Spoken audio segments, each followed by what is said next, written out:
High, welcome to my channel Debashree art গ্যালারিতে তোমাদের সবাইকে আরও একবার স্বাগত।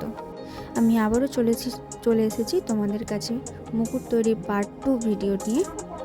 তোমরা যারা আমার ভিডিও প্রতিনিয়ত দেখো তোমরা জানো যে এর আগের ভিডিওতে আমি মুকুট তৈরির পার্ট 1টি তুলে ধরেছি। তো সেখানে আমি তোমাদের দেখিয়েছি কীভাবে মুকুটটি ডিজাইন করতে হয় এবং কীভাবে কাটিং করতে হয়। আজ আমি তোমাদের দেখাবো কিভাবে থার্মোকল বা শোলা কাটিং করতে হয়। তো প্রথমেই আমি আগের ভিডিওতে কাটিং করা মুকুটের ডিজাইনটি থার্মোকলের ওপর ভালোভাবে আটকে নিয়েছি এবং তারপর সেটিকে খুব সাবধানে ব্লেডের সাহায্যে ডিজাইনটিকে সুন্দর করে কেটেছি।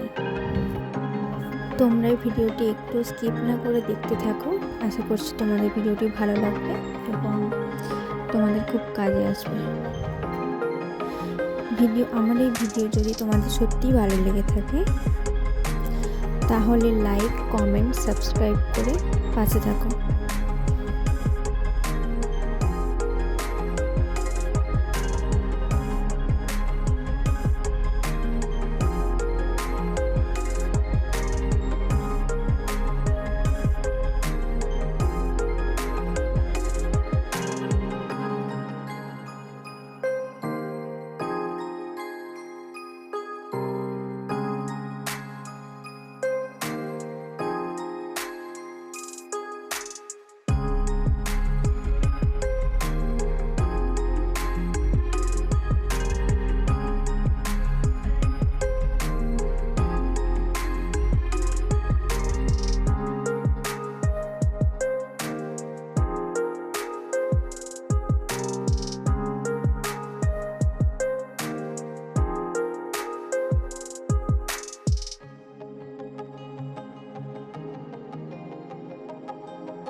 তোমরা দেখতেই পাচ্ছ আমার থার্মোকল কাটিং করা সম্পন্ন হয়েছে। আর এই হলো আমার আজকের মুকুটটির ফাইনাল লুক। যদি এই মুকুটটি তোমাদের ভালো লেগে থাকে তাহলে কমেন্টে জানিও। এখনকার মতো টাটা।